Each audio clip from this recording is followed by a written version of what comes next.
Hi, it's Carl Allen. Welcome to Dealmaker Empire Module 3, Lesson 3. So today's lesson is the direct approach to deal origination, which is my oldest and favourite tactic. And my version of this strategy, which I'll share with you today, is as powerful and effective now as it was back in the 1990s when I first started using it. In fact, since it's direct mail based, it still works like gangbusters as business owners rarely receive letters nowadays. It's all emails and social media stuff. So done correctly, this will create lots of high quality off-market deal flow for you. So let's get into the training. And I'm going to teach you this in 6 parts. So first, I'll explain exactly what the direct approach is. I'll share with you my template and I'll walk you through it. And it's all about psychology. I'll then walk you through the science and art of tailoring it for each and every prospect. It takes a little time, but boy, is it worth it. And once you've nailed the template, I'll show you how to build a big list of related businesses to target, and more importantly, follow up to get meetings.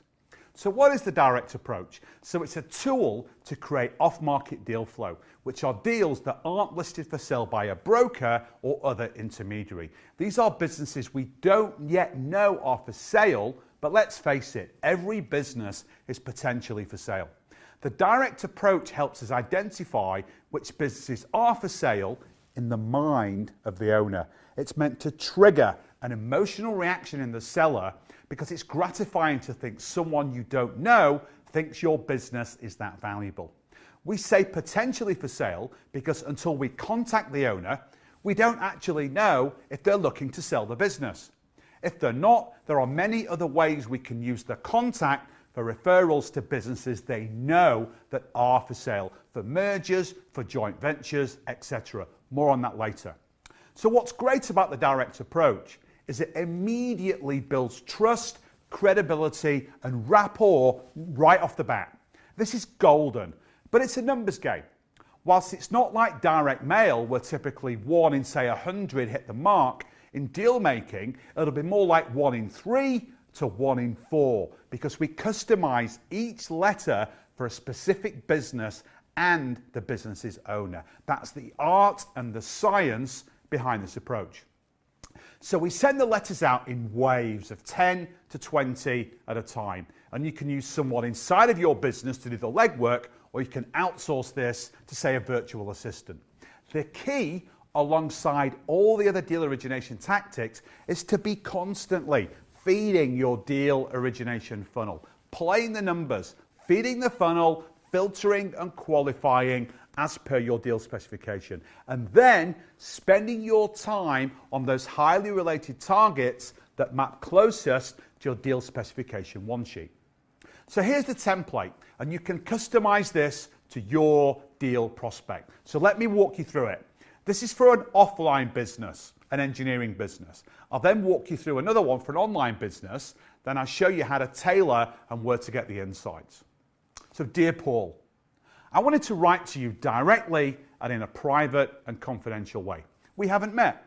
My name's Joe Smith, and I've spent my career working for engineering businesses, including GE and Siemens, and I'm currently the owner of ABC Engineering Inc., an Atlanta-based precision engineering business, specializing in machine components. I'm 42, and it's time for me to scale my business by acquiring quality, complementary businesses. I've researched the engineering component sector, and your business is of interest to me. I'm very interested in the marine sector, and I have a personal interest in marine safety and marine innovation. This is a niche I want to expand into via acquisition. I'm also an avid sailor. I sail frequently, and this passion, combined with the marine engineering sector that I know very well, has brought me to you. I'm particularly impressed with, number 1, the export award you won last year, driven by your cruise line business. Number 2, your preferred supplier status with United Technologies. I know this is important to you. And number 3, your blue chip customer base, some of which I know well, and I can grow those relationships. Number 4, your commitment to innovation and quality. And number 5, your intense passion for this industry following your near-death experience in 1977. I also share your passion of golf, and I felt compelled to write and introduce myself. Perhaps we could play around sometime and compare experiences. Like you, I also support the Atlanta Falcons and visit occasionally with my 2 sons. I will follow up this letter with a call in the next few days. I would appreciate an exploratory conversation and to meet you in person. Alternatively, please call me at your convenience on 123-123-4567. Yours sincerely, you. So to see this can also work if you're approaching an online business. You can download that direct approach letter too from the templates beneath this video on the website. And in both cases, you can see how I'm building rapport, building trust and building credibility. And the key is in that tailoring, because the direct approach letter does 5 things in sequence. Number 1, it's very private and confidential. This builds both trust and credibility. And I will reinforce this when I show you how to send it. Number 2, you need to establish your credibility by highlighting that you're the perfect buyer. It's like you giving up the family pet because you can't care for it or you don't want to care for it anymore. I was in a pub back in the UK about 5 years ago. I came across a dog that was looking to be rehomed. My family and I fell in love with her, a big Saint Bernard called Rona.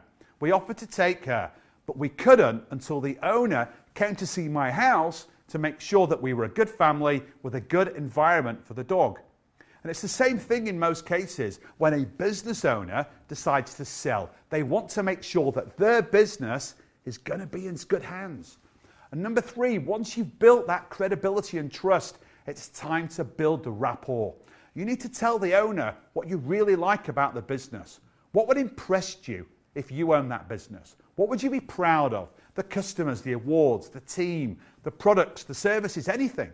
Call these out in the letter. Number 4, then you need to get personal. Build the emotional connection. What do you know about the owner? What common interests do you have? What can you share? I'll show you next how to easily find all this out. And number 5, finally, you need a call to action. Wait for my call or call me at your convenience.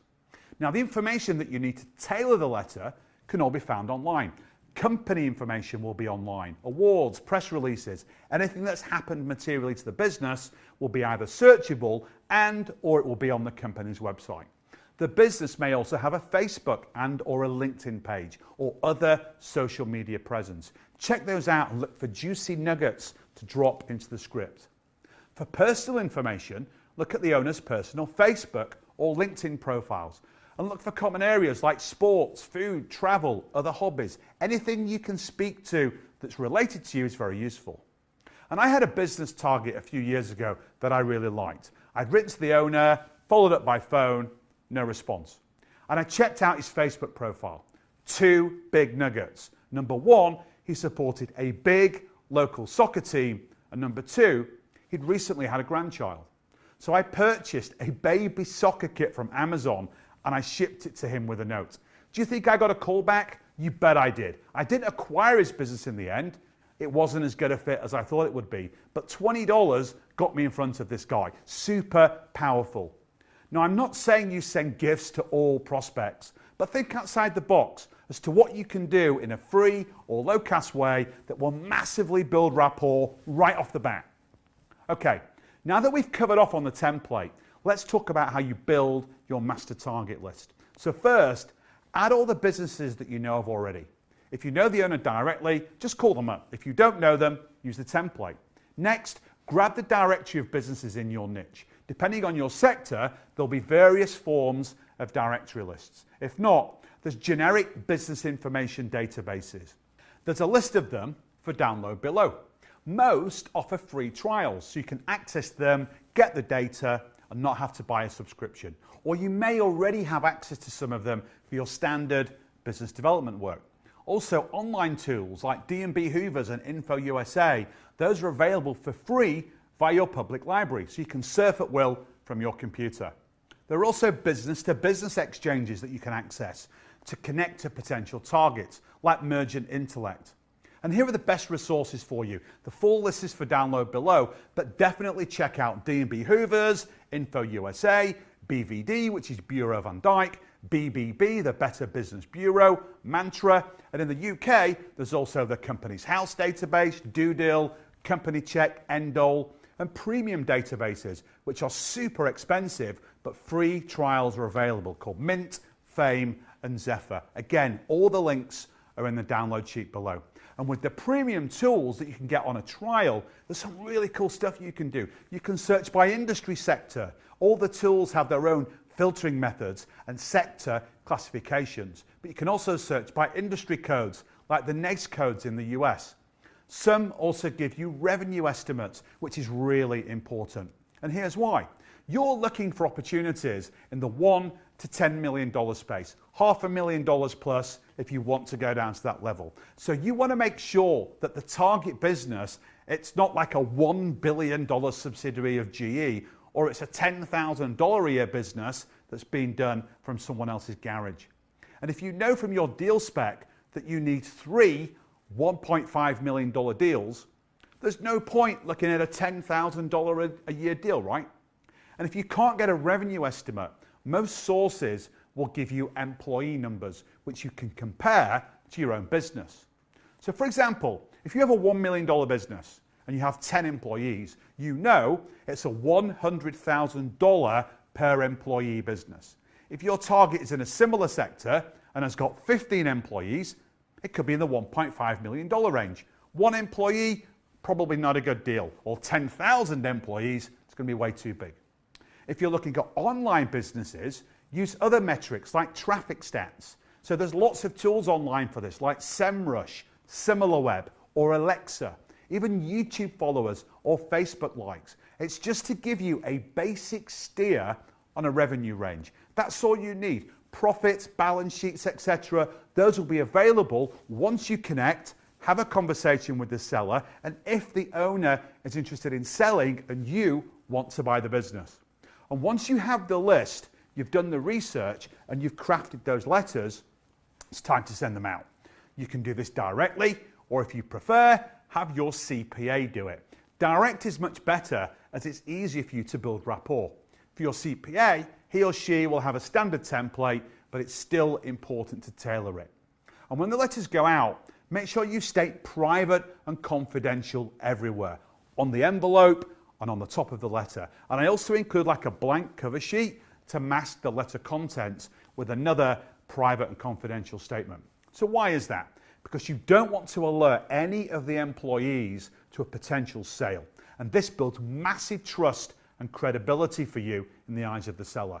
And most small business owners, they will not want employees to know, even until a deal is closed. If employees get wind of a deal, they'll talk internally and externally, and nobody wants that. It creates anxiety and uncertainty.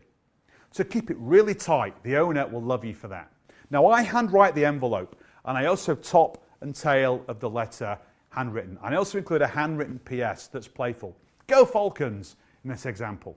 So use good quality paper and a really good pen. It's a tiny detail, I know, but it improves conversion. I tested it. And some business address listings may be different to the actual trading address of the business. So the business may have recently moved and the listing hasn't been updated yet. Or the registered office may be the CPA or the lawyer who formed the business back in the day, though it trades at a different location. So I always call to check the owner is at the address, or I get someone in my team to do it. I don't write to the home address. Some students do that and it works well, but I prefer to not do that. Just my personal preference. Call the office, ask the person answering the phone if the owner, their name, is based there. Some just say yes and they give you the correct address. Trading addresses are generally on the website. If you're asked why, say you have some confidential and sensitive business documents to courier to the owner and you're checking the address. That always works. And send the letters in waves of 10 to 20 and then do your follow-ups.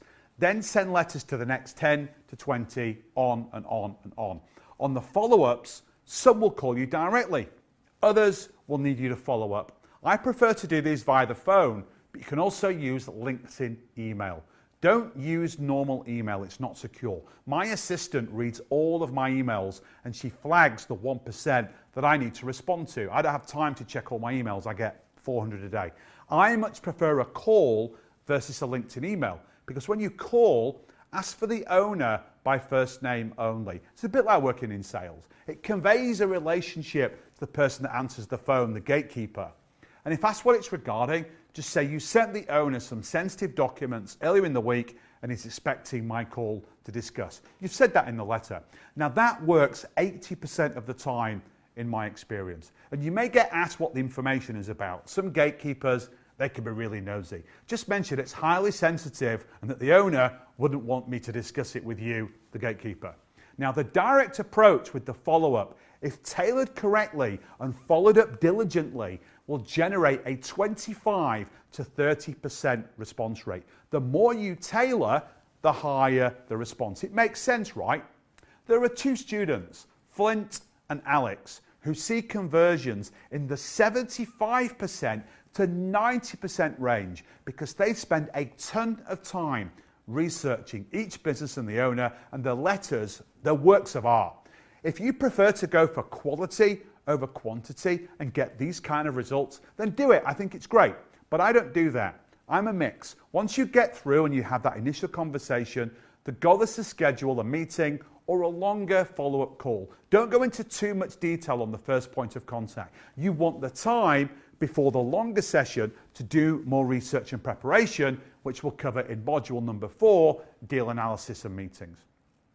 Now, sometimes the owner just isn't interested in taking the conversation further, though they'll be happy to speak to you since your letter was so powerful. If the owner doesn't want to sell, no problem. A merger or a joint venture may be more appropriate. If none of those, ask for referrals. Owner, I really appreciate your letter and your call, but I'm not in a position to sell right now. Maybe in a year or so. You? Great. Let's keep in touch from time to time and compare notes. By the way, do you know of any businesses similar to yours where the owners might be interested in selling? I've received a lot of deal flow by just adding that referral plug at the end. No matter what, keep in touch. I can't stress that enough. Once you make the initial contact, selling the business, it's going to start to fester in the owner's mind. And just one bad day in the business, or the owner returning to the business on a cold, wet Monday morning after a great family vacation or a weekend, could flick the owner's emotional selling switch. Remember, this is a relationship business. So that's it for the direct approach. Next, we'll look at business brokers and why I only recommend them if used in a certain way. Until then, bye for now.